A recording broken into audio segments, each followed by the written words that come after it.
Bismillahirrahmanirrahim. Assalamu alaikum to lecture number 9 of CSC 291 Software Engineering 1.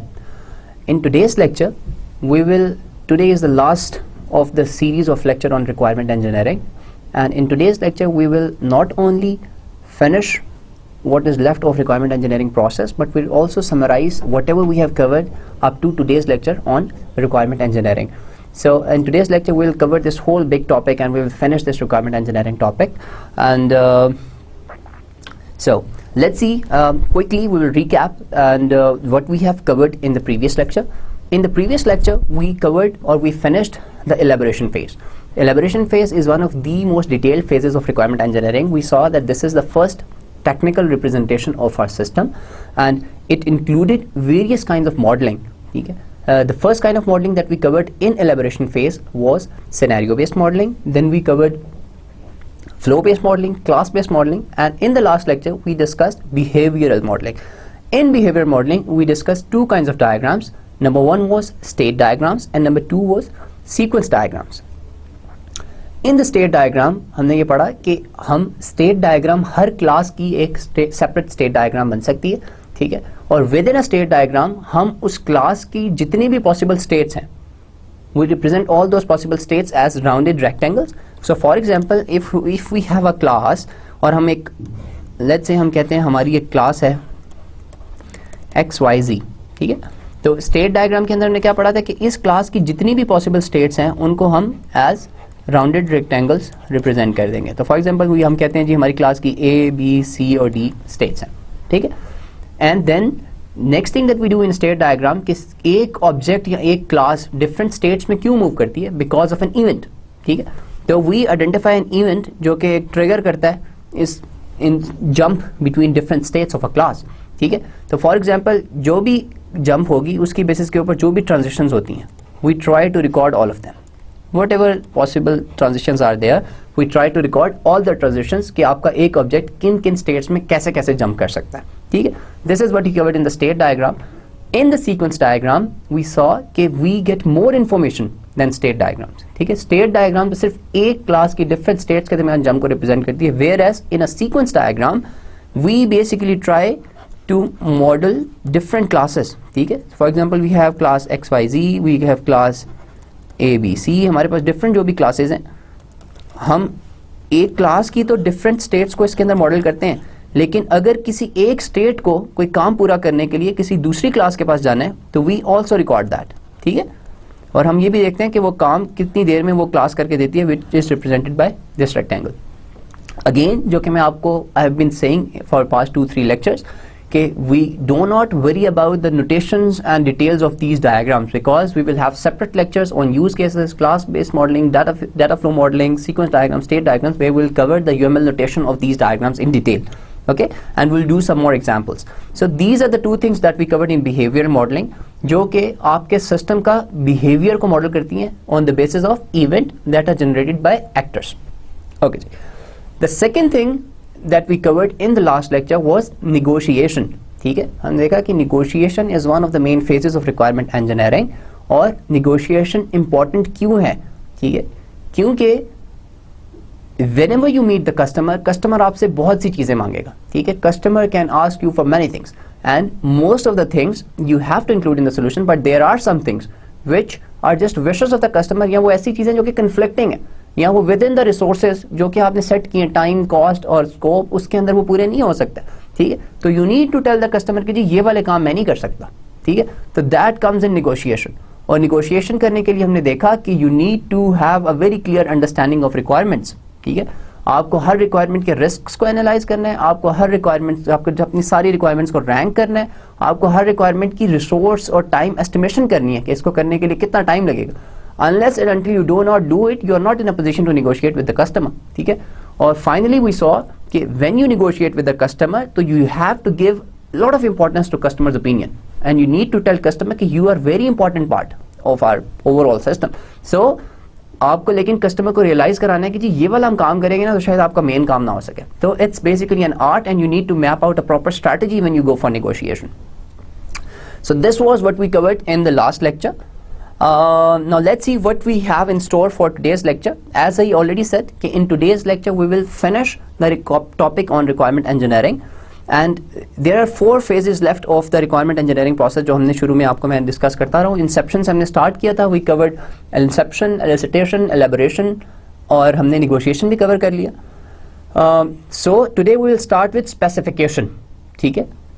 Specification means कि आपने जब requirements elicit भी कर ली, आपने उनको एलेबोरेट भी कर लिया, अब आप रिक्वायरमेंट्स को लिखेंगे कैसे. ठीक है. How you actually format, how you actually write the requirements on a piece of paper. ठीक है. This is what we will cover in specification. Then we will see what validation is. ठीक है.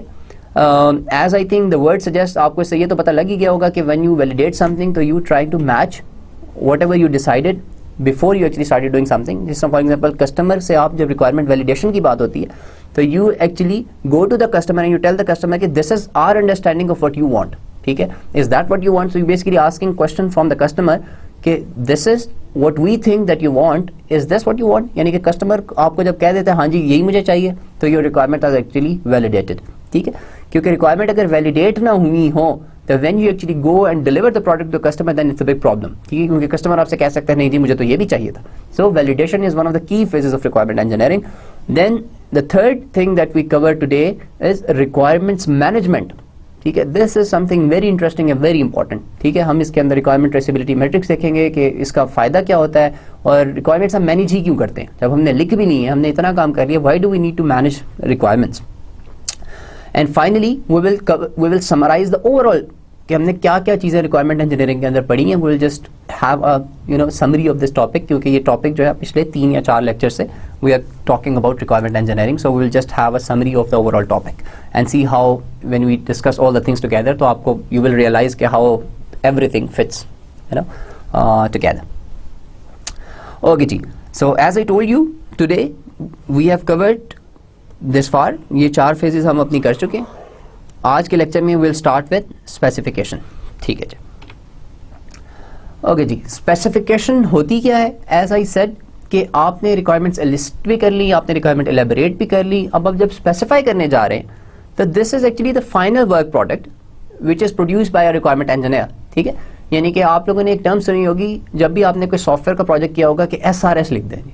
SRS क्या होती है? SRS is software requirement specification. ठीक है.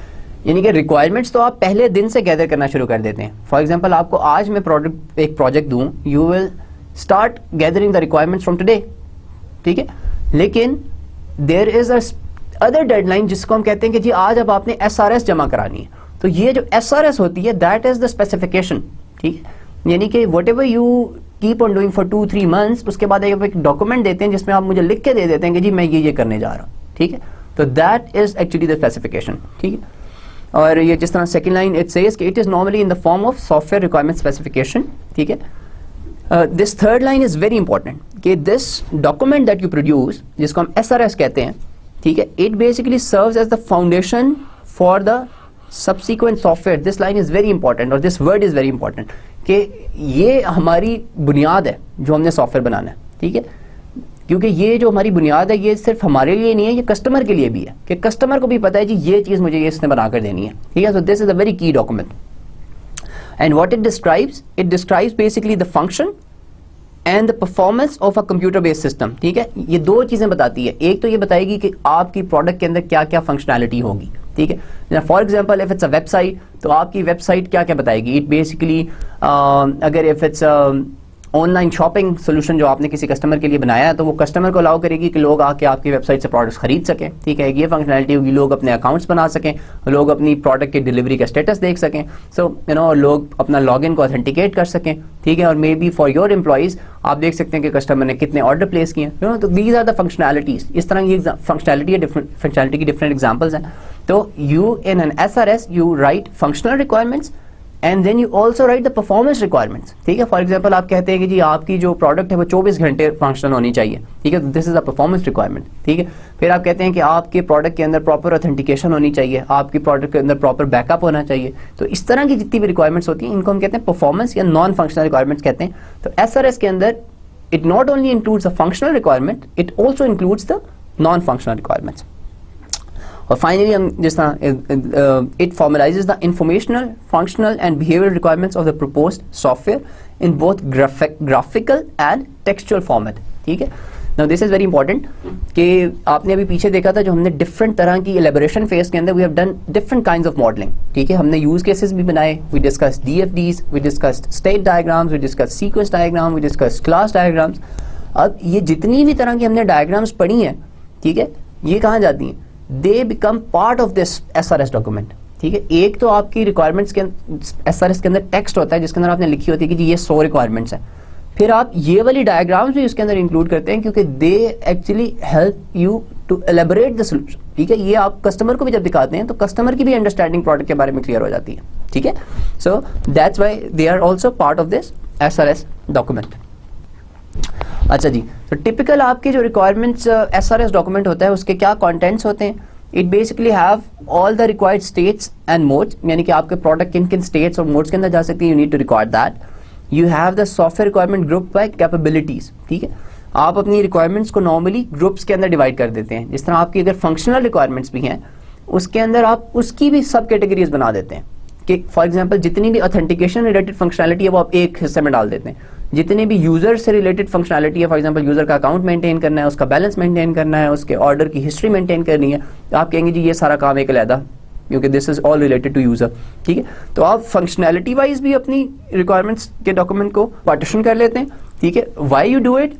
ताकि this helps you a lot. ठीक है, जिस तरह जब आप अपनी रिक्वायरमेंट्स को फंक्शनल बेसिस के ऊपर ग्रुप कर लेते हैं तो it helps you in implementation. जब आप इम्प्लीमेंटेशन स्टेज के ऊपर होते हैं तो आपको पता लग जाता है कि यार ये वाला जो सारा ग्रुप था ये एक फंक्शन से रिलेटेड था और ये जो दूसरा ग्रुप है ये इस फंक्शन से रिलेटेड है। तो it helps you a lot when you are actually implementing your solution.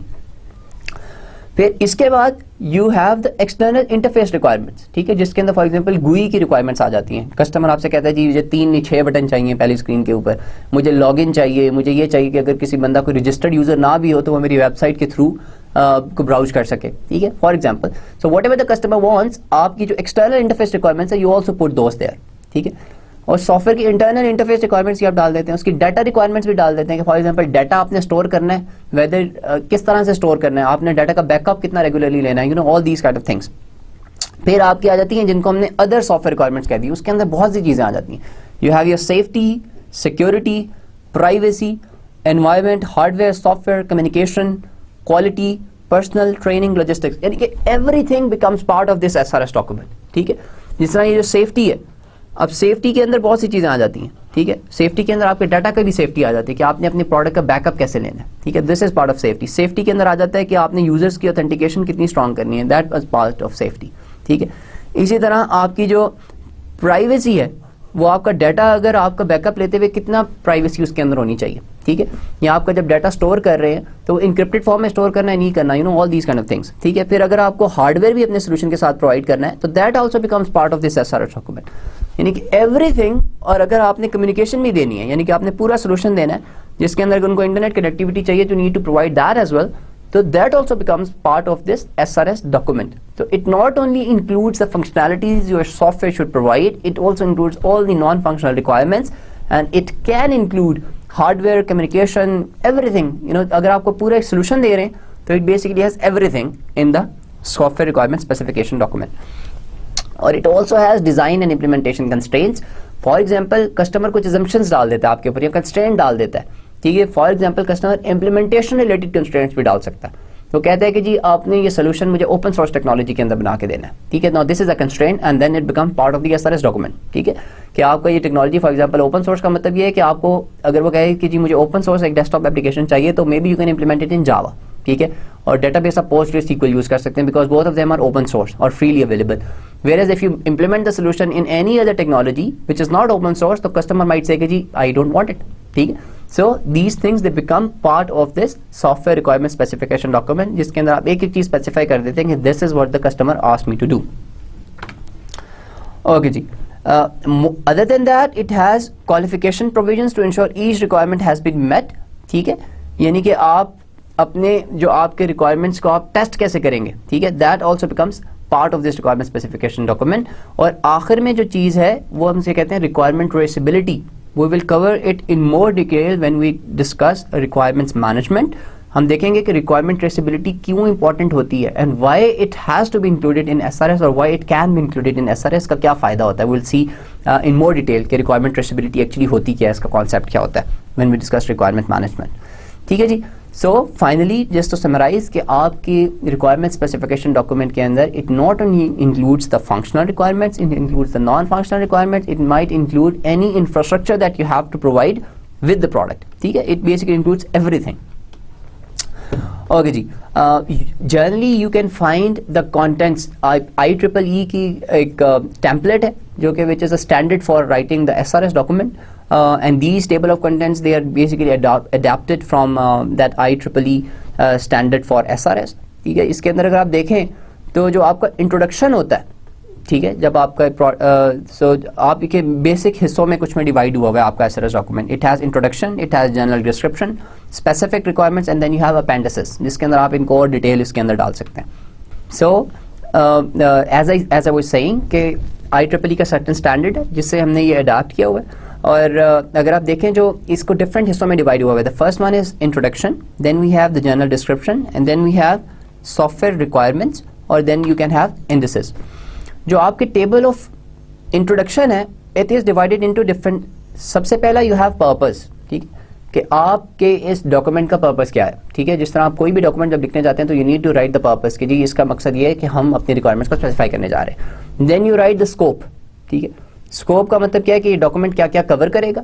ठीक है, और and then you have definitions, acronyms and abbreviation if you intend to use any abbreviations. ठीक है, फॉर एग्जांपल आप hardware के लिए HW का word use करना चाह रहे हैं या H/W, तो you will write that as an abbreviation. ठीक है, आप लिख देंगे कि जी this is what I mean by this line. ठीक है, अगर आप ERP बना रहे हैं और आप ERP एंटरप्राइज रिसोर्स प्लानिंग पूरा बार बार नहीं लिखना चाह रहे, आप ERP लिखते हैं तो you need to write that as well. ठीक है, आप लोग वर्ड्स को या टर्म्स को डिफाइन भी कर सकते हैं कि इस लफ्ज का इस डॉक्यूमेंट के अंदर क्या मतलब होगा. तो you need to give a list of all the definitions और acronyms and abbreviations.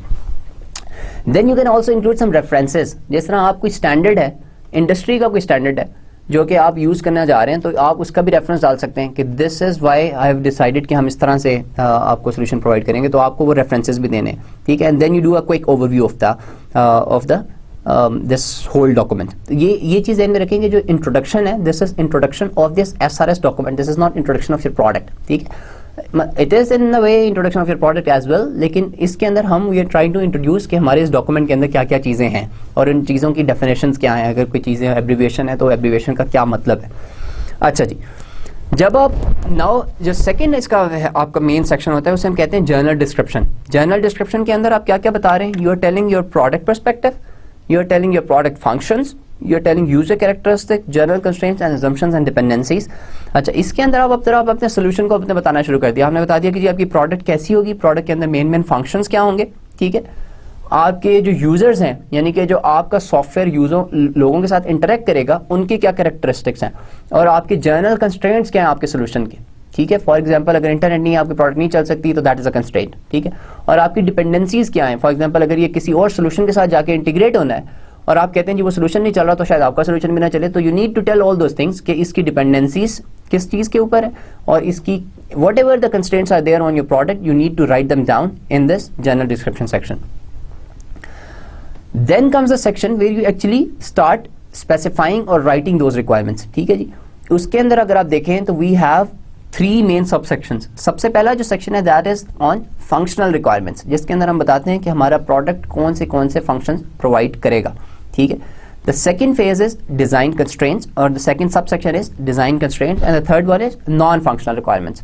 Functional requirements तो I guess they are very simple to identify कि आप इसके अंदर आप बड़ी क्लियरली बता सकते हैं. जिस तरह हमने वो HR मैनेजमेंट वाला सोल्यूशन डिस्कस किया था, उसकी फंक्शनल रिक्वायरमेंट क्या होगी कि सबसे पहली क्या है कि एक HR मैनेजर आके लॉगिन कर सकता है, HR मैनेजर आके रिपोर्ट्स जनरेट कर सकता है, जो दूसरे एक्टर्स हैं वो आके अपनी अटेंडेंस लगा सकते हैं जितने भी एम्प्लॉइज हैं. ठीक है, तो दीज आर द फंक्शंस. ठीक है, और जो इसकी नॉन फंक्शनल रिक्वायरमेंट्स हो जाएंगी वो फॉर एग्जांपल ये हो सकती है कि आपका जो सॉफ्टवेयर है वो फंक्शनल होना चाहिए, आपको डेली अटेंडेंस का बैकअप अपने सिस्टम का लेना है. ठीक है, आपका जो प्रोडक्ट है वो शायद सिक्योर होनी चाहिए. ठीक है, this is a non functional requirement. फिर नॉन फंक्शनल रिक्वायरमेंट आपकी सोल्यूशन ओरिएंटेड भी हो सकती है कि आपसे कस्टमर कहे कि जी मुझे ओपन सोर्स के अंदर चाहिए, that is a non functional requirement. ठीक है, और मतलब all these kind of things. और फॉर एग्जांपल एक नॉन फंक्शनल रिक्वायरमेंट ये भी हो सकती है कि the solution should be able to handle multiple logins at the same time. जिस तरह मल्टीपल लोग अगर आके बायोमेट्रिक आपने 5-6 लगाए हुए हैं और वो 5-6 लोगों पे एट अ टाइम डिफरेंट लोग आके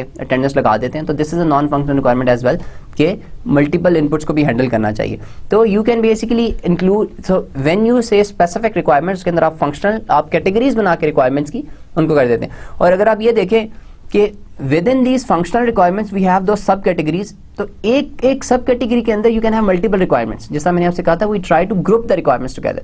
जब आप इन रिक्वायरमेंट्स को ग्रुप करते हैं तो इसका फायदा क्या होता है कि इसका फायदा ये होता है कि जब भी आपकी एक रिक्वायरमेंट के अंदर चेंज आती है तो आपको पता लग जाता है कि यार, क्योंकि रिक्वायरमेंट्स के अंदर change this is a very common phenomena. Customer would come back and से कि जी नहीं, ये चीज़ इस तरह से नहीं, इस तरह से कर दें, ठीक है, दिस इज वेरी कॉमन, ठीक है। तो when you group requirements based on their functionalities, तो उसका फायदा क्या होता है कि कस्टमर आपके पास कभी भी आ सकता है और he would come and he would से कि जी ये रिक्वायरमेंट चेंज करते हैं। और अगर आपने रिक्वायरमेंट्स को ग्रुप करके लिखा होगा तो आपको ये आइडेंटिफाई करने में आसानी होगी कि जो चेंज आई है इससे मेरे इस बाकी ग्रुप को तो कोई इफेक्ट नहीं हो रहा, ठीक है। तो this is the benefit of grouping the requirements based on the functionalities, ठीक है।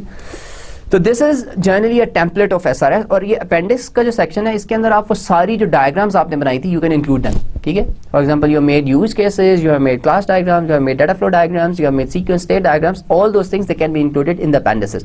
लेकिन one very interesting thing that you need to keep in mind, and I think I have already mentioned that in one of the lectures, कि the purpose of SC is not to make all the possible diagrams। यानी कि अगर आपको 10 diagrams के नाम आते हैं ना, तो इस SC का मकसद ये नहीं है कि आपको 10 की 10 बना दें।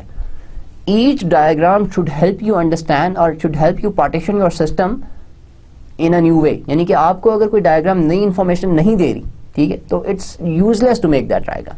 यानी कि every diagram should serve a purpose. जिस तरह यूज केस आप बना रहे हैं उससे आपको यूजर्स का सिस्टम के साथ इंटरेक्शन का पता लग रहा है। डाटा फ्लो डायग्राम आप बना रहे हैं तो उसमें आपको डाटा के फ्लो का पता लग रहा है। लेकिन फॉर एग्जांपल आपका जो सोल्यूशन है वो ऑब्जेक्ट ओरिएंटेड है ही नहीं, तो उसके अंदर क्लास बेस्ड मॉडलिंग का you don't need to do it, ठीक है।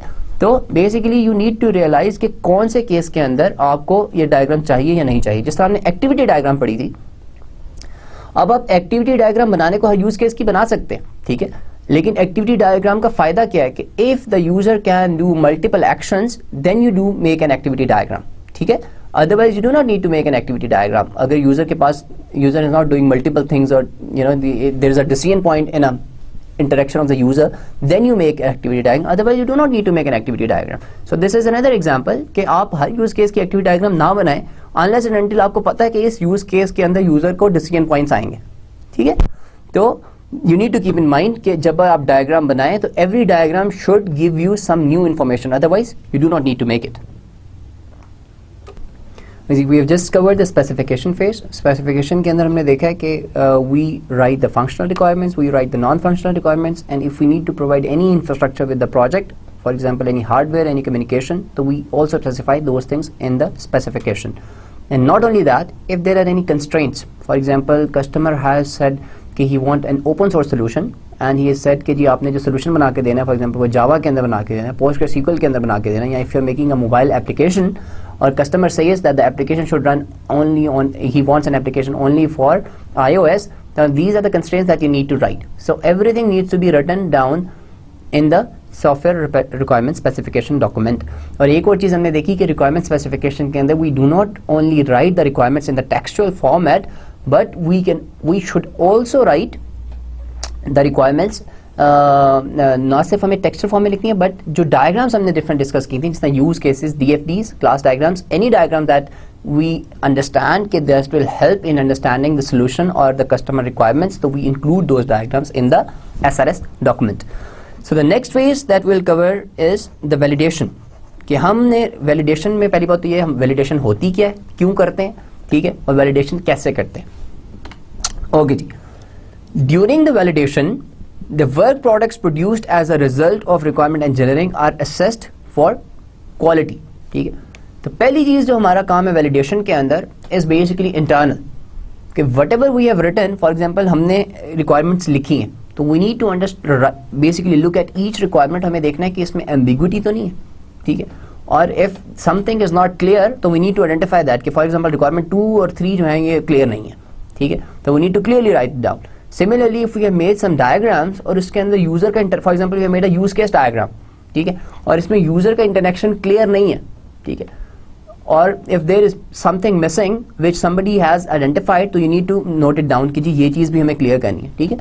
So the specification is examine to ensure the following things, ठीक है. नंबर वन इज कि all the software requirements have been stated unambiguously. This is the most important thing, क्योंकि if a requirement is ambiguous, ठीक है, तो उसका हर कोई अपना मतलब लेगा, ठीक है. And you do not want that, क्योंकि जब आप कस्टमर को कोई चीज़ दिखाने के लिए लेके जाएंगे और अगर कोई ambiguous requirement थी तो customer can take benefit of that, ठीक है. तो you do not want that as a requirement engineer. You want every requirement to be as clear as possible, ठीक है. Second thing that you would check for quality in those requirements is for inconsistencies, ठीक है. For example आपने दो requirements लिखी हैं जो कि एक ही शायद फंक्शन से रिलेटेड थी और वो दोनों इनकंसिस्टेंट है. एक कह रही है जी इस काम को इस तरह करना है, दूसरी कह रही है इस काम को इस तरह से करना है. No, you do not want inconsistencies in your set of requirements, so you need to resolve that. And if you're there any omissions and errors, you need to fix those. अगर कोई चीज़ मिस हुई हुई है या कोई चीज़ गलत है तो you need to note it down and get it clarified when you sit with the customer, ठीक है. The third thing is the work products conform to the standards established for the process, the project and the product. For example, customer ने आपसे documentation का एक certain standard मांगा है, ठीक है. Now you need to make sure whatever you produce, any diagrams that you have produced, they are according to that standard, ठीक है. So there are three things that you need to check. सबसे पहली कि requirements unambiguous होनी चाहिए, कोई inconsistencies, errors और omissions नहीं होनी चाहिए. And the final thing is you need to meet the quality standards that you have set for the project of the process. Overall जो भी आपका standard, you need to conform to that, ठीक है जी. और इसका तरीका क्या होता है वैलिडेशन का, ठीक है. Generally the bigger companies who has a whole software quality assurance team, उनके अंदर कुछ टीम मेंबर्स होते हैं जो कि बेसिकली रिक्वायरमेंट्स का फॉर्मल टेक्निकल रिव्यू करते हैं, ठीक है. ये जो फॉर्मल टेक्निकल रिव्यूज होते हैं इसमें आप करते क्या है, basically you get this whole SRS, आप उस पूरे को पढ़ना शुरू कर देते हैं. And what ever problems you identify, you note them down, ठीक है. For example, if I am the person who is doing this or conducting this formal technical review, then once I have read the document, I would have noted down all the possible flaws that I identified in this. ठीक है. Normally, the software engineers, the customer users, and other stakeholders, they are part of this thing, this process. Okay. Validation is not only for me as a software developer. It is not only for me as a requirement engineer. ये पूरी मेरी development team के लिए. This is also for the customer और कोई भी जो stakeholders है, it is basically for everybody. Okay ji. And what are the basically what we do when we are validating requirements? We generally ask a set of questions. ठीक है. What are those set of questions? Number one is each requirement consistent with the overall objective for the system and product? ठीक है. ये चीज़ बहुत important है कि for example आपने एक requirement लिखी हुई है which is conflicting with the overall objective of the product. ठीक है. Now you do not want that in the list of requirements, ठीक है. So whenever you are evaluating each requirement, you need to ask this question कि क्या ये जो requirement है ये मेरे overall जो इस product का objective था उससे conflict तो नहीं कर रही, ठीक है. So this is the first question. The second question that you need to ask is, have all the requirements been specified at the proper level of abstraction, ठीक है. That is, do some requirements provides a level of technical detail that is inappropriate at this stage. अच्छा, ये चीज़ एक हमने discuss की थी कि requirements जब हम लिख रहे होते हैं या जब ये हम elaboration phase के ऊपर वो जितनी भी तरह की हम diagrams बना रहे होते हैं, उस वक्त हम solution के बारे में नहीं सोच रहे होते. हमारा गोल सिर्फ ये है, we want to understand कि what the customer wants, ठीक है. तो we need to specify the requirements at the right level of abstraction. हमें बहुत ज़्यादा डिटेल नहीं डालनी है requirements के अंदर. So you need to keep this in mind कि अगर requirements के अंदर बहुत ज़्यादा डिटेल डली हुई है तो you need to take it out, ठीक है.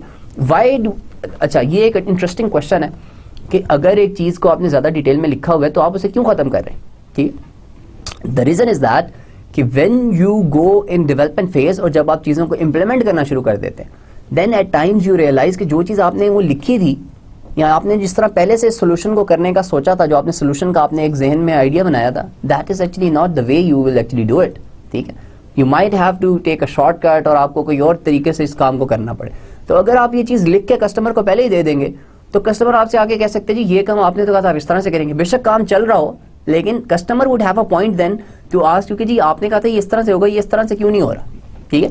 सो you need to specify requirements at the right level of abstraction. So you need to, whenever you are checking requirements, the second thing that you need to check is that all the requirements are specified at the right level of abstraction or not. Achha ji. The third thing that you need to see is the requirement really necessary or does it represent an add-on feature that may not be essential to the objective of the system? अच्छा जी, अब आपको requirements को जब देख रहे हैं तो ये चीज़ भी ज़हन में रखनी है कि ये जो आपने रिक्वायरमेंट लिखी हुई है, ये is it actually part of solution, या ये कोई ऐसी एडिशनल चीज़ है जो आपने ऐसी रिक्वायरमेंट्स के अंदर लिख दी है. ठीक है, जिस तरह कस्टमर हो सकता है आपको अपना जब प्रोसेस बता रहा हो तो उसके अंदर उसने कहा हाँ ये हो तो ये भी अच्छा है. ठीक है, for example this kind of statement they can come up when you are gathering requirements. ठीक है, नाउ ये जो एक्स्ट्रा उसने चीज़ कही है, this is not actually part of your solution, this is something which is an add on, and as a company you can basically charge customer for it. ठीक है, तो आपकी जो चीज एसेंशियल टू योर सोल्यूशन है, you only write those in the requirements. ठीक है, और fourth thing is each requirement bounded and unambiguous. ठीक है, ये बाउंडेड और अनएम्बिगुअस इज वेरी इंपॉर्टेंट. ठीक है, कोई भी चीज बाउंडेड का क्या मतलब होता है कि it is within boundaries.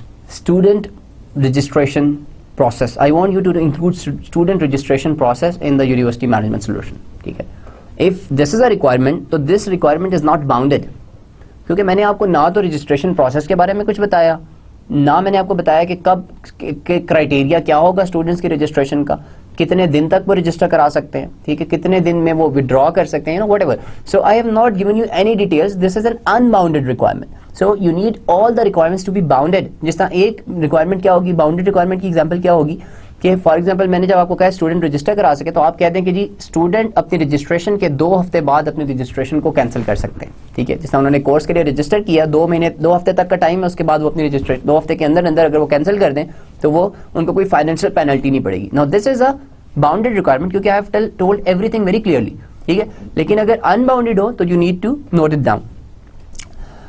Does each final question is, does each requirement have attribution that is a source noted for each requirement? ठीक है, यानी कि आपने जो भी रिक्वायरमेंट्स लिखी हुई हैं, यू नीड टू आइडेंटिफाई कि ये चीज़ आपको किसने बताई थी कस्टमर की तरफ से. क्योंकि हमने रिक्वायरमेंट इंजीनियरिंग के पहले फेज जो इंसेप्शन था उसके अंदर जो पहले सेट ऑफ क्वेश्चन हम पूछते हैं, वो क्वेश्चन इसीलिए होते हैं कि you want to identify the key stakeholders in the customer team. As I said earlier कि कस्टमर में से आपको बहुत से लोग डिफरेंट चीज़ें आके बताएंगे, लेकिन you only listen to the things, और आपको सिर्फ उन बंदों की बातों का ध्यान सुनना है who are actually the key stakeholders, जिनको ज़्यादा इन्फॉर्मेशन है या जिनका डिसीजन एक्चुअली मैटर करता है.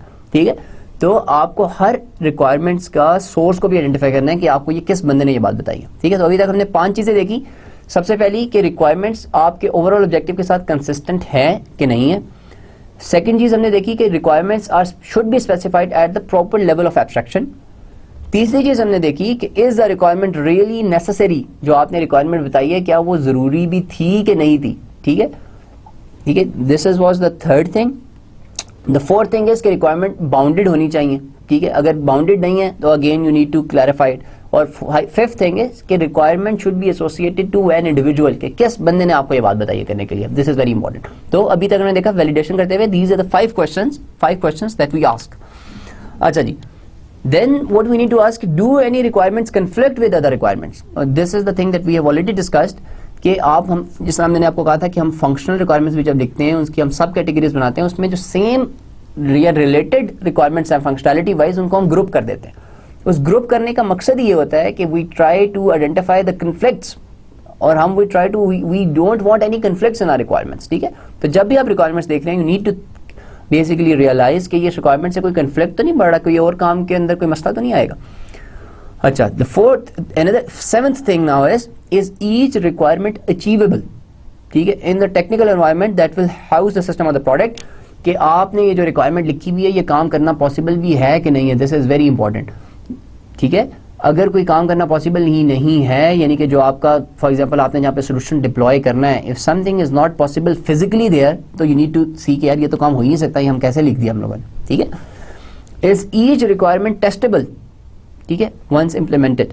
ठीक है, यू नीड टू टेल कि आपने जो रिक्वायरमेंट्स लिखी है ये आप टेस्ट भी कर सकते हैं कि नहीं कर सकते. ठीक है, उसके अंदर फॉर एग्जांपल आप उसके डेमो दे दें या आप उसके टेस्ट केसेस रन करें या इंस्पेक्शन करें व्हाटएवर, लेकिन यू नीड टू टेल कि आपकी ये रिक्वायरमेंट टेस्टेबल है कि नहीं है, जो भी आप रिक्वायरमेंट्स लिखते जा रहे हैं. If a requirement is not testable तो आप कैसे कस्टमर को बताएंगे कि मैंने ये काम कर दिया. ठीक है, तो दिस इज वेरी इंपॉर्टेंट. जब भी आप रिक्वायरमेंट्स का ये रिव्यू कर रहे हैं you need to ask this question as well.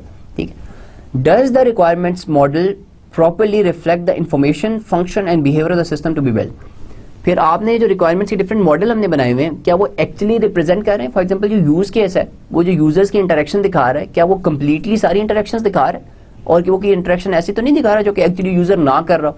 तो you need to look at that. और has the requirements model been partitioned in a way that exposes progressively more detailed information about the system. एक और चीज कि जब भी for example आप requirements लिखते हैं और ये जो रिक्वायरमेंट की डायग्राम्स भी होती हैं, जैसे जैसे आप आगे चलते जाते हैं तो आपकी इन्फॉर्मेशन प्रोडक्ट के बारे में बढ़ती जाती है. ठीक है, you get more understanding about the product. तो रिक्वायरमेंट्स भी इसी तरह लिखनी चाहिए कि आपके प्रोडक्ट की अंडरस्टैंडिंग आहिस्ता आहिस्ता डेवलप होती जाए. सो वी हैव सीन कि there are basically 10 questions that we need to ask when we are validating requirements. ठीक है, और द होल पर्पस इज कि हम अपनी रिक्वायरमेंट्स के अंदर कोई कन्फ्लिक्ट नहीं चाहते, हम उनके अंदर कोई इनकंसिस्टेंसी नहीं चाहते. हम चाहते हैं कि जो रिक्वायरमेंट्स है वो सही लेवल ऑफ एब्स्ट्रक्शन के अंदर लिखी हुई हो. ठीक है, we want all the requirements to be testable. ठीक है, we don't want any conflict within the requirements. ठीक है, और हम देखना चाहते हैं कि जो रिक्वायरमेंट्स हमने मॉडल की हैं वो एक्चुअली सही भी इंफॉर्मेशन रिप्रेजेंट कर रही हैं या नहीं कर रही. ठीक है, so this is the purpose of validation. Okay जी, ये जो वैलिडेशन होती है, एक और बड़ी इंपॉर्टेंट बात ये है कि जो वैलिडेशन वाला काम है ये करते तो कौन है? Basically it might be perform by requirement engineer. ठीक है, लेकिन once you are sure of something you need to get it back to the customer. ठीक है, यानी कि this is a two way thing कि this is for example your software team. ठीक है, and if this is the customer. ठीक है, तो आपने यहाँ पे वो 10 सेट ऑफ क्वेश्चन से सारी रिक्वायरमेंट्स को एवेलुएट किया and you came up with certain things that you need to get clarified with the customer. ठीक है, तो आप इस प्रोसेस के अंदर कस्टमर भी इन्वॉल्व है, क्योंकि customer is the one who will say कि जी हाँ फाइनली जी ये रिक्वायरमेंट्स वैलिडेट हो गई हैं, this is what I want. ठीक है, and this is very important कि वैलिडेशन के अंदर basically everybody is involve, all the stakeholders are involve. जिसके अंदर स्टेक होल्डर कहते हैं आपकी कंपनी भी आ जाती है और कस्टमर भी आ जाता है. ठीक है, और सारे यूजर्स आ जाते हैं. So validation is where everybody is involved, और once validation is done तो that document is then वो डॉक्यूमेंट ऐसा है जो कि असल में आपके पूरे सॉफ्टवेयर बनाने की फाउंडेशन बन जाता है, क्योंकि वो डॉक्यूमेंट ऐसा है जिसके ऊपर कस्टमर ने शायद साइन भी कर दिया कि हाँ जी मुझे यही चाहिए था. ठीक है, now this is called validation. अच्छा जी, final phase of requirement engineering is requirement management. ठीक है, will see what requirement management is, और ये सारी चीजें पढ़ने के बाद अब रिक्वायरमेंट मैनेजमेंट कहाँ से आ गई. ठीक है, will see what that is. इसका पर्पस क्या है? Before we actually talk more about it, requirement management का पर्पस क्या होगा आपके ख्याल में? हमने अब रिक्वायरमेंट तो लिख ली है. ठीक है, if you guys remember I told you I think in the beginning lecture कि the most common source of delays in the software projects is change in requirements. ठीक है, कि कस्टमर आपके पास बार बार आएगा, आके कहेगा जी I want this thing to be done this way, नहीं not this way that way. ठीक है, कस्टमर बार बार आएगा और कहेगा जी ये काम मुझे इस तरह से करना था, या मुझे ये वाला काम भी कर दें. ठीक है, तो रिक्वायरमेंट मैनेजमेंट का काम का मकसद ये है, या रिक्वायरमेंट मैनेजमेंट का मकसद ये है कि आपने जो रिक्वायरमेंट्स एक दफा लिख ली, now you have to manage them until you have delivered the product to the customer. तो कस्टमर आपके पास आखिरी दिन तक आके आपको कहेगा कि जी इस मेरी प्रोडक्ट के अंदर ये चीज डाल दें. ठीक है, तो you need a process in place जिसके अंदर आप रिक्वायरमेंट्स आपने लिखी हुई हैं आप उनको प्रॉपर्ली मैनेज कर सकें. ठीक है, तो इसको अब बेसिकली आपने करना क्या है कि रिक्वायरमेंट्स आपने लिख ली हुई हैं, आपने उनको कंट्रोल करना है कि इनके अंदर जो चेंज आए वो चेंज को आप एनालाइज करना चाह रहे हैं कि ये जो चेंज आ रही है ये मेरे प्रोडक्ट को कैसे इफेक्ट करेगी या दूसरे रिक्वायरमेंट्स को कैसे इफेक्ट करेगी. तो you need a proper mechanism जिसके बेस के ऊपर आप ये डिसीजन ले सकें. तो how we actually do it? सबसे पहला काम जो इसके लिए हमें करना होता है कि हम हर रिक्वायरमेंट को एक यूनिक आइडेंटिफायर असाइन कर देते हैं. ठीक है, फॉर एग्जांपल हम कहते हैं जी हमारे पास 10 रिक्वायरमेंट्स थी. ठीक है, तो हमारे रिक्वायरमेंट को कहते हैं जी R1, R2, R3, R4, R5. ठीक है, this is a very trivial way of assigning unique identifiers to requirements, but this works कि आप रिक्वायरमेंट्स को यूनिक आइडेंटिफायर असाइन कर दें. It can be numbers, it can be alphabets, whatever you want. ठीक है, अच्छा फिर आप रिक्वायरमेंट्स को क्या करते हैं? एक टर्म हमने अभी इसी लेक्चर के स्टार्ट में देखी थी, रिक्वायरमेंट ट्रेसेबिलिटी मैट्रिक्स. ठीक है, कि हम रिक्वायरमेंट्स को डिफरेंट ट्रेसेबिलिटी टेबल्स के अंदर डालते हैं. ठीक है, पहली बात तो ये कि ट्रेसेबिलिटी का क्या मतलब है? ट्रेसेबिलिटी का ये मतलब है कि हम देखना चाहते हैं कि अगर एक रिक्वायरमेंट के अंदर चेंज आएगी तो वो हमारे कौन और किस किस रिक्वायरमेंट को इफेक्ट करेगी. जो जब आप रिक्वायरमेंट को ट्रेसेबिलिटी मैट्रिक्स के अंदर डालते हैं, हम अभी देखेंगे कि रिक्वायरमेंट ट्रेसेबिलिटी मैट्रिक्स क्या होती है, तो उससे क्या फर्क पड़ेगा. फॉर एग्जाम्पल रिक्वायरमेंट जो ट्रेसेबिलिटी मैट्रिक्स बनती है, it can be something like कि आपने क्या किया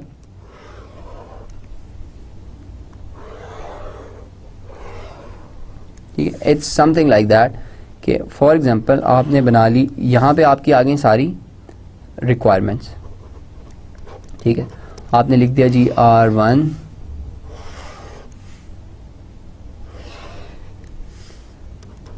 R2 R3 R4 R5 R6, आपने कह दिया जी मेरी सारी 6 की 6 रिक्वायरमेंट्स थी ना, ये मैंने पहले लिख ली हैं, अब आपको पता है ये R1 R2 R5 है, ठीक है। अच्छा, फिर आप ये ट्रेसेबिलिटी में एक्चुअली करते क्या है कि आपने बनाएंगे डिफरेंट डायग्राम्स, जिस तरह हम जितनी भी डायग्राम्स बनाते हैं, आपने जिस तरह 15 यूज़ केस बनाए हैं for example, her use case को आप एक आईडी यूनिक देंगे, जिस तरह हमने रिक्वायरमेंट्स को यूनिक आईडी दी है, तो इसी तरह हम अपने यूज़ केसेस को भी यूनिक, हम कहते हैं जी रिक्वायरमेंट 1 जो थी ना वो यूज़ केस 1 और यूज़ केस 2 को इफेक्ट करती है, ठीक है, और इसी तरह ये रिक्वायरमेंट 2 जो थी ये use case 3, use case 4, use case 5 को इफेक्ट करती है। इस तरह हम कहते हैं जो 3 थी वो यूज़ केस 6, यूज़ केस 7 और यूज़ केस 8 को इफेक्ट करती है। फिर हम कहते हैं कि जो रिक्वायरमेंट 1 जो थी ये हमारी क्लास डायग्राम को भी इफेक्ट करती है, ठीक है, और हम कहते हैं कि जी ये जो रिक्वायरमेंट 2 थी ये भी हमारी क्लास डायग्राम को इफेक्ट करती है। फिर हम कहते हैं रिक्वायरमेंट 3 जो थी ये शायद सीक्वेंस जो हमारी डायग्राम थी उसको इफेक्ट करती है, सीक्वेंस डायग्राम 1 लेट्स से, ठीक है, यहाँ हम कहते हैं जी ये किसी एक स्टेट डायग्राम को इफेक्ट करती है। अब फॉर एग्जांपल कस्टमर मेरे पास आया, कस्टमर ने आके मुझे कहा कि जी I want requirement 1 to be changed. अब जब मैं अपने सारी रिक्वायरमेंट्स को कंट्रोल कर रहा हूँ, ठीक है, तो आई वांट टू नो कि अगर मैं कस्टमर की इस चेंज को एक्सेप्ट कर लूँ तो मेरी प्रोडक्ट के ऊपर क्या फ़र्क पड़ेगा, ठीक है, ठीक है। फॉर एग्जांपल इस स्टेज के ऊपर मुझे पता लग जाता है कि जी रिक्वायरमेंट 1 चेंज करना मेरे लिए बहुत कॉस्टली है। बहुत कॉस्टली क्यों है? क्योंकि उससे मेरे ये यूज़ केसेस को फ़र्क पड़ रहा है और मेरी शायद पूरी क्लास डायग्राम को फ़र्क पड़ रहा है, ठीक है। और अगर मेरे पास ऑल्टरनेटिव हो, फॉर एग्जांपल कस्टमर मेरे पास आता है, कहते हैं जी एक वो चेंज लेकर आता है, वो चेंज या तो मैं रिक्वायरमेंट 1 को चेंज करके कर सकता हूँ या रिक्वायरमेंट 3 को चेंज करके कर सकता हूँ, ठीक है। अब रिक्वायरमेंट 1 जो है वो मेरे 2 यूज़ केसेस और मेरी पूरी क्लास डायग्राम को चेंज कर रही है, और रिक्वायरमेंट 2 जो है 3 जो है वो मेरे 3 यूज़ केसेस और एक स्टेट डायग्राम को चेंज कर रही है, ठीक है। Now as a requirement engineer और एज अ सॉफ्टवेयर डेवलपर मैं नहीं चाहूँगा कि मेरी पूरी क्लास डायग्राम इफेक्ट हो, ठीक है। और what ever is the case, what this does is this gives you an idea कि आपकी एक रिक्वायरमेंट से किस चीज़ को फ़र्क पड़ रहा है, आपका सोल्यूशन को कितना इफेक्ट हो रहा है। तो I am in a better position now to say कि नहीं जी मैं, अच्छा आपका ये काम करना तो है लेकिन I will do it through requirement 3, I will not change requirement 1, ठीक है।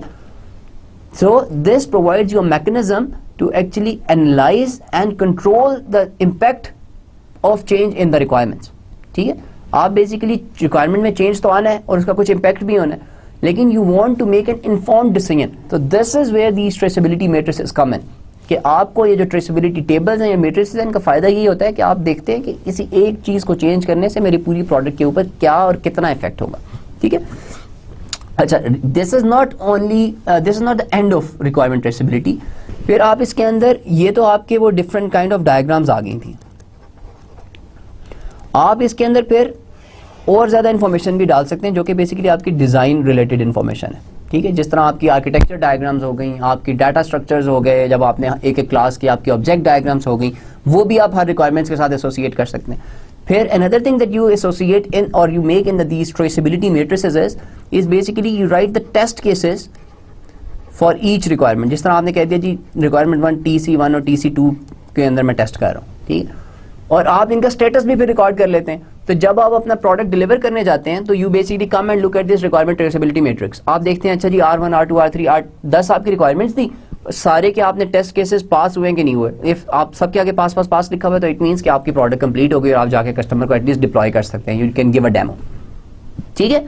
तो requirement traceability matrix it keeps you informed about कि आपकी एक रिक्वायरमेंट का आपके बाकी सोल्यूशन के ऊपर क्या इम्पैक्ट होगा, ठीक है। This is the purpose of requirement traceability matrix and this is very interesting topic कि आपकी, क्योंकि it helps you understand the impact of change in the product. Okay जी, so that's I think all on requirement traceability or requirement management. What we do is basically, I will say it again, that we will make a requirement traceability matrix. To start off, we have the list of requirements. हम सारी requirements को unique identifier assign कर देते हैं। जितनी तरह की हमने diagrams बनाई हैं उनको भी हम unique identifiers assign कर देते हैं। इसका फायदा क्या होता है, जिस तरह 15 use case है, उन यूज केसेस के नाम लिखना it will be very lengthy. तो what you do is you basically assign unique identifier. तो उसका फायदा क्या होगा, आप जहाँ पे उसका अपना पूरा नाम लिखना है you can just say UC1, ठीक है, या रिक्वायरमेंट 1 लिखना है, रिक्वायरमेंट 1 बहुत लंबी लाइन हो सकती है, यू कैन से R1, ठीक है। This is the benefit of assigning these unique identifiers to all these artefacts. अच्छा जी, देन यू हैव, ना सिर्फ आपके पास सिर्फ ये डायग्राम्स होती हैं जो आपने रिक्वायरमेंट इंजीनियरिंग के अंदर बनाई है, you can also add design के फेज के अंदर आपने जो चीजें बनाई हैं, for example your detailed class diagrams या आपकी क्लास के डाटा स्ट्रक्चर, आपकी object diagrams, you can also include that in this requirement traceability matrix. Another thing that you have in these tables, requirement traceability matrices और tables, are the test cases, कि आप हर requirement का test status भी लिख सकते हैं कि रिक्वायरमेंट आपने कर तो ली है, इसको आपने टेस्ट किया, ये चल रही है कि नहीं चल रही। You can also record that in traceability matrix. So in requirement management, we basically want to control the impact of changes in requirements, or we want to manage. That's why we call it requirement management, and this is a continuous process. अगर आप इस matrix को ही देखें तो आप ये देखें कि ये शुरू से शुरू हो जाएगी और it is basically active throughout, unless जब तक आपकी टेस्टिंग कंप्लीट नहीं हो जाती, you are basically looking at this traceability matrix, ठीक है। तो दिस इज समथिंग, और we can say the requirement management task, it starts when you start collecting the requirements and it goes until you have tested the product, ठीक है। तो this is the continuous process. Okay जी, so we have covered all these different phases. हमने start किया था अभी हमने, और आज हमने आखिरी स्टेज भी फिनिश कर लिया, which is the requirement management phase, ठीक है। Now, because we have been talking about this requirement management or requirement engineering from, I guess this is the 4th lecture on requirement engineering. So what we will do is we will have a quick summary and we'll see what we covered in these individual phases, starting from inception to requirement management, and we'll see how things come together in the end. ठीक है जी। Okay. Before we actually start discussing those individual topics, एक चीज़ जो मैं आपको मैंने पहले भी कही थी जब when we started this lecture, कि ये काम ज़रूरी नहीं है कि सीक्वेंस में हो, कि आपका इंसेप्शन होगा, फिर एलिसिटेशन होगा, फिर एलिबरेशन होगा, फिर नेगोशिएशन होगा। This is not actually how it works. ये काम पैरेलल में भी हो सकते हैं।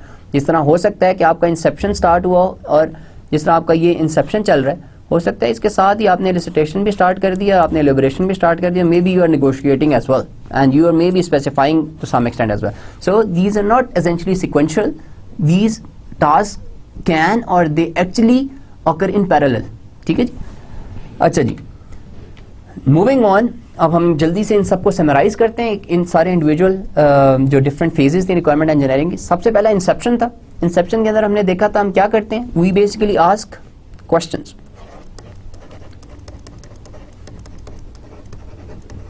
किस तरह के क्वेश्चंस होते हैं, 3 सेट ऑफ क्वेश्चंस हम पूछते हैं कस्टमर से, ठीक है। पहले क्वेश्चन हमें क्या बताते हैं, the first set of question they are basically to identify key stakeholders. This is the first set of questions है आपके, वो आपको ये किस लिए आप करते हैं, to identify the key stakeholder or identify the key personnel from the customer, ठीक है। और आप अपनी प्रोडक्ट की you get basic understanding of the product.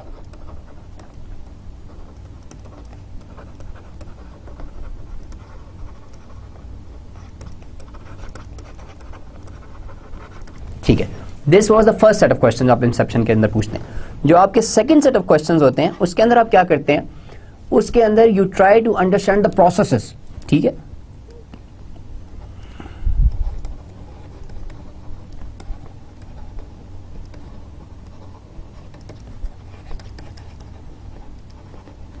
इसकी एग्जांपल कैसे है, जिस तरह मैं आपको एग्जांपल दे रहा था ईआरपी सिस्टम की टेक्सटाइल इंडस्ट्री के अंदर और सर्जिकल इंडस्ट्री के अंदर। तो अगर आप सर्जिकल इंडस्ट्री के अंदर जा रहे हैं और किसी एक पर्टिकुलर एक सर्जिकल इंडस्ट्री के अंदर भी डिफरेंट कंपनीज का शायद हो सकता है एचआर का प्रोसेस टोटली डिफरेंट हो, तो व्हेन वी से कि you try to understand the process, तो आप उसके फॉर एग्जांपल एचआर मैनेजर के पास जाएंगे, आप उससे जाके पूछेंगे अच्छा जी आपका एम्प्लॉइज़ की अटेंडेंस की क्या पॉलिसी है, अगर लोग लेट होते हैं आप उनकी सैलरी काटते हैं नहीं काटते, ठीक है, अगर छुट्टियां और साल की कितनी छुट्टियां हैं, अगर लोग उससे ज़्यादा छुट्टी करें तो कितनी सैलरी कटती है, ठीक है। तो you try to get an understanding of their processes. The second set of questions they are basically for that purpose, ठीक है जी। जो आपका तीसरे सेट ऑफ क्वेश्चंस होते हैं, they are basically to gauge efficiency of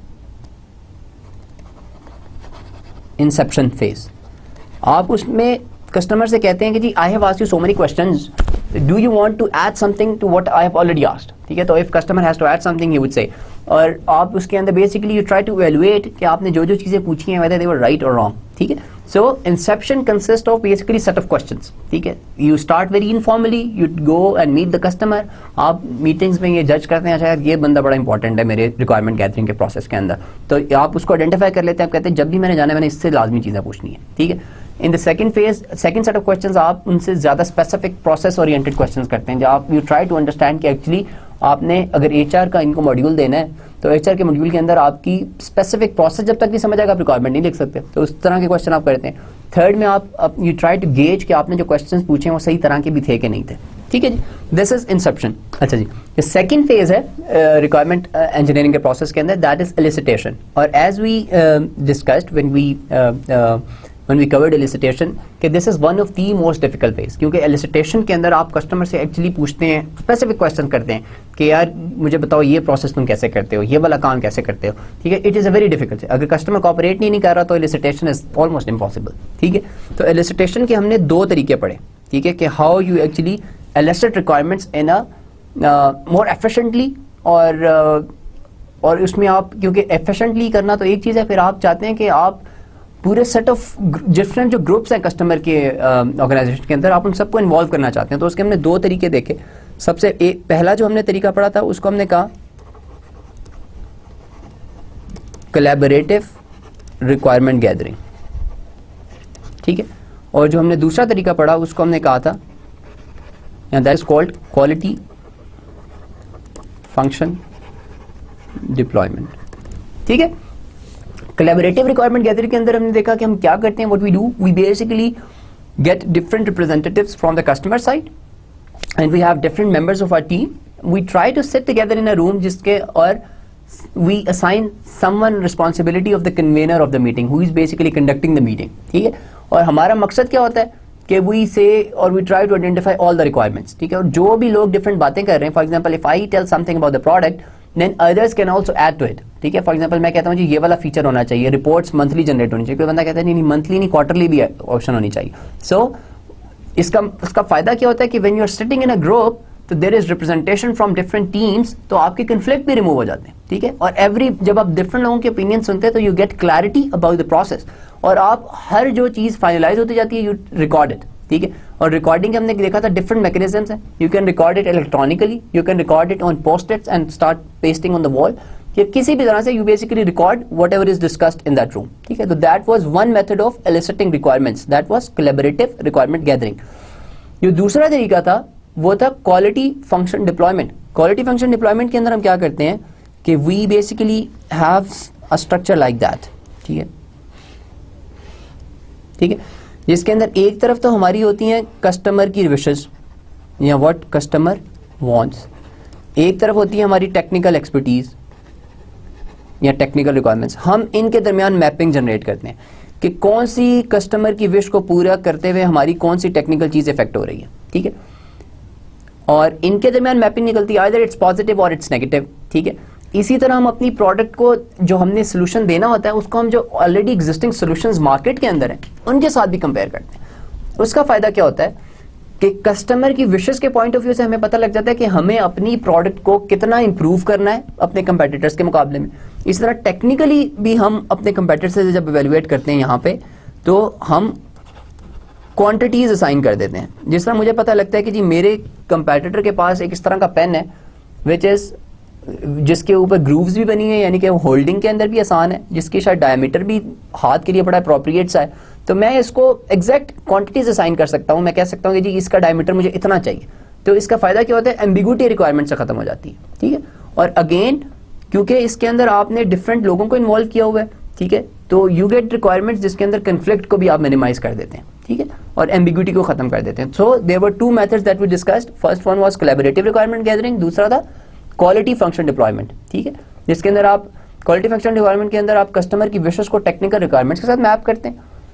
फिर आप फिर अपनी कस्टमर की विशेस को प्रोडक्ट के साथ भी दूसरे कंपेटिटर्स के साथ देखते हैं कि कंपेटिटर्स के जो इस तरह के सोल्यूशन है वो इन विशेस के हिसाब से कहाँ रैंक करते हैं, कौन सी प्रोडक्ट अभी सबसे बेहतर है। ठीक है, इसी तरह आप अपनी टेक्निकल जो आपकी रिक्वायरमेंट्स है उनके साथ भी अपने कंपेटिटर्स के साथ मैच करते हैं कि एग्जिस्टिंग जो सोल्यूशन है वो टेक्निकली क्या क्या चीज़ें प्रोवाइड कर रहे हैं। तो इसका फ़ायदा क्या होता है कि यू गेट सम क्वांटिटीज़ और आप अपने सोल्यूशन अपनी रिक्वायरमेंट्स के अंदर से एम्बिग्यूटी को कम से कम कर देते हैं। ओके जी, then comes the elaboration phase, जो कि हमारा रिक्वायरमेंट इंजीनियरिंग का सबसे लंबा फेज था। ठीक है, क्योंकि एलिबरेशन के अंदर we do lot of things. ठीक है, एलिबरेशन के अंदर हमने 4 तरह की मॉडलिंग की टेक्निक्स पढ़ी। ठीक है, फर्स्ट वन वाज एलिबरेशन के अंदर हमने 4 तरह की चीजें पढ़ी। The first one was scenario based modelling. ठीक है, जो हमने दूसरी टेक्निक पढ़ी दैट वाज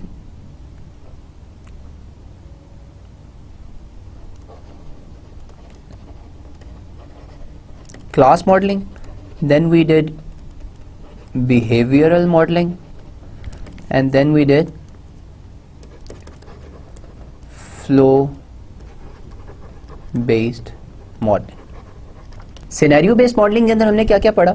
वी सॉ कि जी यूज केसेस हम क्यों बनाते हैं। ठीक है, यूज केसेस के अंदर हमने देखा था कि we try to record the interaction of the actors और the users with the our system. और एक्टर की हमारी डेफिनेशन क्या है? एक्टर सिर्फ ह्यूमंस ही नहीं है, एक्टर की हमारी डेफिनेशन क्या है कि any other hardware which is outside the boundary of our solution, वो हमारे सिस्टम के साथ इंटरेक्ट कर रहा है, दैट इज एन एक्टर। और कोई दूसरा सॉफ्टवेयर है that is trying to interact with the system, that is an actor. फिर हमने देखा इसके अंदर हमने देखी एक्टिविटी डायग्राम्स। एक्टिविटी डायग्राम्स क्या होती हैं कि you can make activity diagram और you should make an activity diagram for use case जब आपको पता लगे कि यूजर के पास ऑल्टरनेटिव आपके एक्स्ट्रा ऑफ एक्शंस बन जाएंगे। For example there is a decision point, उसकी वजह से आपका फ्लो चेंज हो जाएगा, then you make an activity diagram. और इसके अंदर हमारे पास और क्या आ जाता है? हमारे पास यूज केस का जो टेक्स्ट है वो भी हमारे इसके अंदर आ जाता है। तो in scenario based modelling we try to record the interaction of the actors with our solution or with the product that we want to make. ठीक है जी। The second thing that we discussed वो थी class based modeling. Class based modeling के अंदर हम क्या करते हैं? हम अपने solution को partition करते हैं within classes, classes identify करते हैं। ठीक है, classes के attributes और operations identify करते हैं। ठीक है, और हम class का model बनाने की कोशिश करते हैं। ठीक है, जिसको हमने कहा था CRC की हमने एक टेक्निक पढ़ी थी उसके अंदर। ठीक है, तो सबसे पहले हमने देखा कि क्लासेस हम कैसे आइडेंटिफाई करते हैं। जितनी भी हमारी नैरेटिव डिस्क्रिप्शन होती है प्रोडक्ट की, ठीक है, it includes the use case text, इसके अंदर प्रोसेसिंग नैरेटिव्स भी आ जाते हैं। हम उन सबको लेते हैं और उन सब की हम ग्रामेटिकल पार्ट्स करते हैं। तो we identify all the nouns, और जितने भी नाउन्स होते हैं वो सारे क्लासेस नहीं बनते। This is something very important कि हो सकता है आपने जितनी रिटन डिस्क्रिप्शन पढ़ी उसमें अंदर से आपको 50 नाउन मिल जाए। Now those 50 nouns all of them they can not be classes. तो हमने देखा कि there is a certain criteria, 6 हमारे पास क्राइटेरिया थे।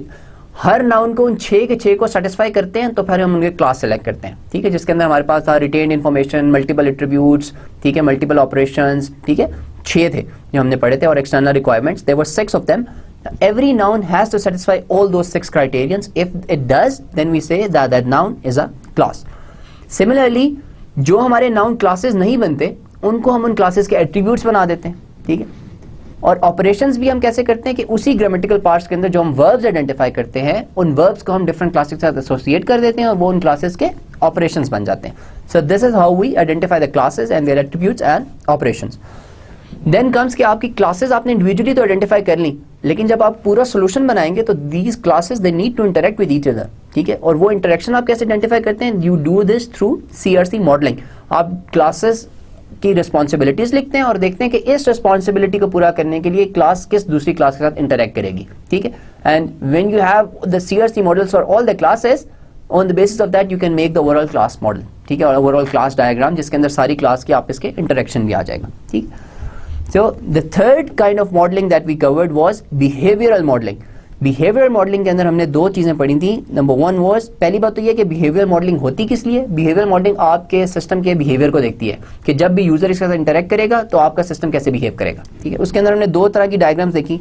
Number one was state diagrams and number two sequence diagrams. State diagram हमने देखा कि we can make a state diagram of every class, ठीक है। हर क्लास की हम पॉसिबल स्टेट्स बना सकते हैं और जब भी सिस्टम के साथ कोई यूजर इंटरेक्ट करेगा, कोई इवेंट आएगा और वो स्टेट की आपकी जो ऑब्जेक्ट है या आपकी जो क्लास है वो डिफरेंट स्टेट्स के दरमियान जंप करेगी। तो आप स्टेट डायग्राम के अंदर हर क्लास की पॉसिबल स्टेट्स लिख देते हैं और वो स्टेट्स के दरमियान जिस जिस तरह से ट्रांजिशन हो सकती है किसी इवेंट की बेस के ऊपर, we try to identify all those things, ठीक है।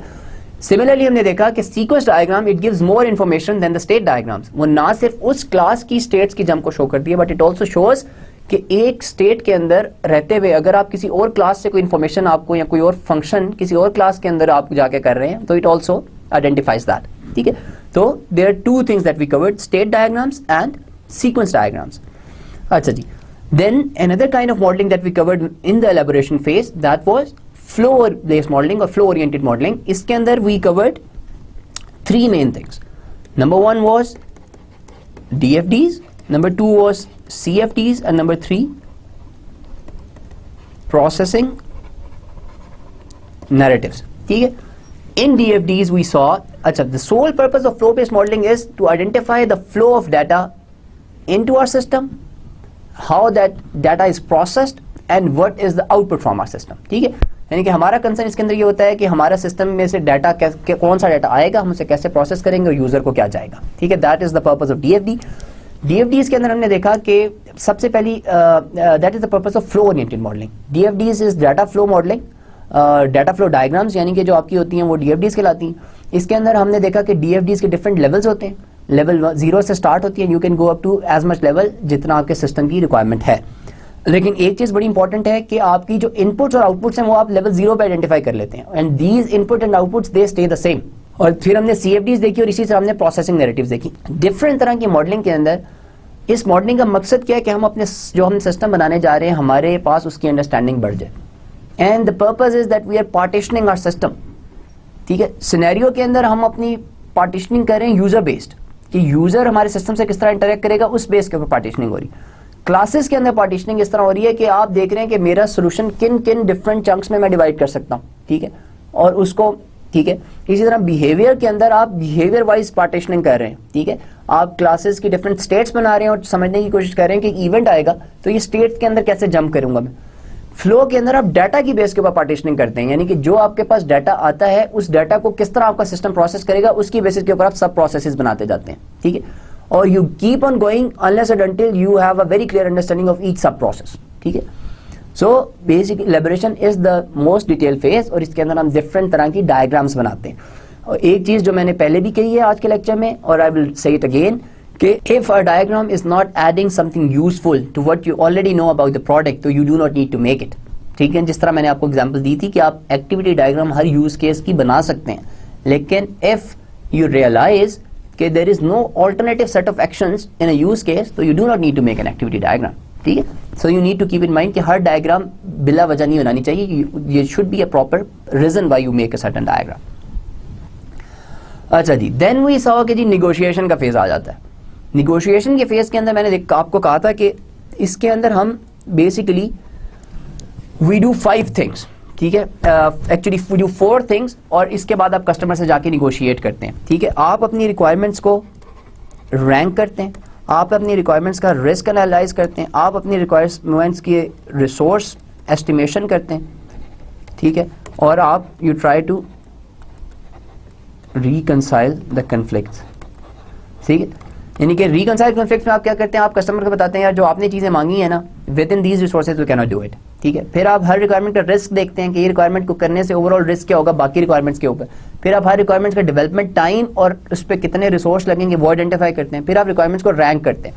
When you do all these things तो you are in a position to talk to customer कि यार ये जो सारे काम आपने कहे हैं ना ये इतने रिसोर्सेज या इतने टाइम में पूरे नहीं हो सकते, ठीक है। और हमने ये देखा कि negotiation is an art, you need to map out a proper strategy when you go to the customer customer को आपने इंपॉर्टेंस भी देनी है, लेकिन आपने उसको अपनी बात भी मनवानी है. सो you need very good interpersonal skills to actually negotiate with the customer. ठीक है.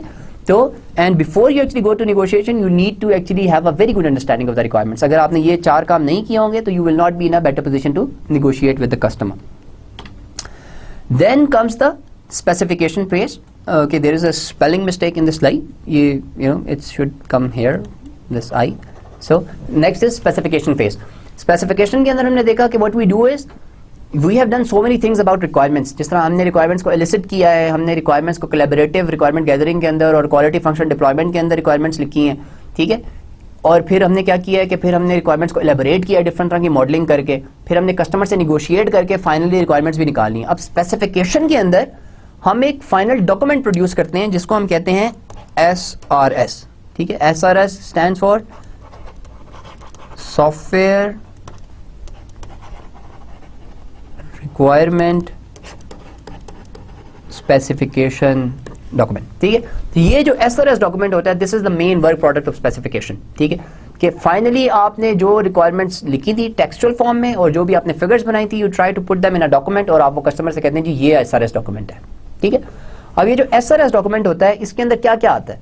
It not only includes the functional requirement, it also includes the non functional requirements. और कोई भी इंफ्रास्ट्रक्चर आप कस्टमर को दे रहे हैं, आप उसको सर्वर्स दे रहे हैं और ये आपके सोल्यूशन का पार्ट है, तो that is actually included in this SRS. अगर कस्टमर को आप कोई कम्युनिकेशन दे रहे हैं, आपने उसको इंटरनेट भी प्रोवाइड करवाना है, तो that is part of this SRS document. So everything that is part of your solution, it becomes part of this SRS document. और this SRS document serves as the foundation of the software. कि आपको this is actually ये बुनियाद है आपके software की. ठीक है. तो the better it is, the better software would be made in the end. ठीक है जी. Then comes the validation phase. Validation के अंदर हम क्या करते हैं? Validation के अंदर we ask basically 10 different questions her requirement के लिए. और हमारा purpose क्या होता है? Validation के अंदर as a software development company हम क्या क्या करना चाह रहे हैं? हम requirement चाहते हैं जो कि unambiguous हो, सबसे important चीज़. ठीक है. फिर हम requirements में conflicts नहीं चाहते, no conflicts in the requirements. ठीक है. फिर हम अपने requirements को चाहते हैं कि they should conform to overall objective. ठीक है. जो आपके प्रोडक्ट का ओवरऑल ऑब्जेक्टिव है, हर रिक्वायरमेंट को उसको सेटिस्फाई करना चाहिए. ठीक है. फिर आपकी रिक्वायरमेंट जो है उसके अंदर इनकंसिस्टेंसीज नहीं होनी चाहिए. अगर आपकी रिक्वायरमेंट इनकंसिस्टेंट है, यानी कि एक रिक्वायरमेंट एक बात कर रहे हैं, दूसरी रिक्वायरमेंट दूसरी बात कर रहे हैं, तो that is not good for your solution. तो in validation you basically read every requirement और आप हर रिक्वायरमेंट को पढ़ने के बाद उसमें से इस तरह की प्रॉब्लम्स को आइडेंटिफाई करते हैं और finally you take it to the customer और आप कस्टमर से कहते हैं कि जी दिस इज आप अपनी अच्छा वैलिडेशन का तरीका क्या होता है? You basically do formal technical reviews. ठीक है. और आपकी किसी भी तरह की रिक्वायरमेंट्स के अंदर कोई भी ओमिशंस निकलती हैं, ठीक है, कोई एरर्स हैं, आप वो सारे आइडेंटिफाई करते हैं और आप ये चीज़ें जो भी प्रॉब्लम्स होती हैं you take it to the customer और कस्टमर से कहते हैं ये प्रॉब्लम है, इनको जरा क्लियर कर दें. ठीक है. Once the customer says okay जी ये हो गया and when both as a group actually decide कि जी okay this is the final set of requirements, then comes the sign off stage जहां पे कस्टमर एक्चुअली अप्रूव कर लेता है. कस्टमर कहता है जी this is the final things that you have to give me, यानी कि जब आपने मुझे प्रोडक्ट डिलीवर करना है तो मैं इसके साथ मैच करूंगा. This is the SRS document. ठीक है. तो at validation stage you can basically do SRS sign off as well, जहां पे कस्टमर कह देता है कि okay this is something that I want. ठीक है.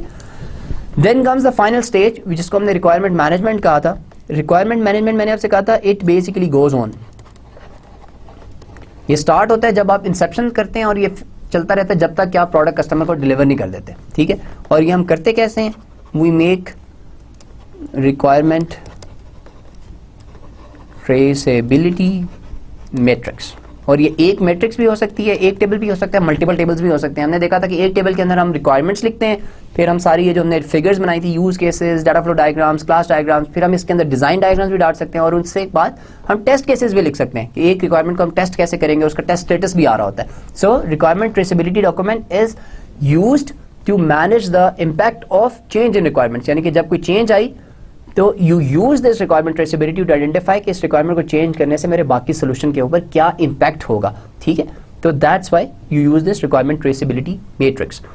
सो we have seen that the requirement, पहली बात तो ये है कि why do we called requirement engineering. ये बिल्कुल उसी तरह है जिस तरह हम सॉफ्टवेयर बनाने के तरीके हम सॉफ्टवेयर इंजीनियरिंग क्यों कहते हैं, क्योंकि we want a systematic way of making software. इसी तरह we want a systematic way of gathering requirements, ठीक है। तो यू हैव सीन कि the processes that we have seen starting from inception and finishing at requirement management, they basically provide us with the tools and the mechanism and methods, ठीक है, और a process to follow, जिसके अगर हम इसको properly follow करें तो we will get a list of requirements which will be unambiguous, which will be consistent, and which will have no conflicts. Okay? So, understand the importance of collecting requirements in a systematic way, and this is all from requirement engineering in this course of software engineering 1, and inshallah in the next lecture we will start with a new topic. Assalamu alaikum.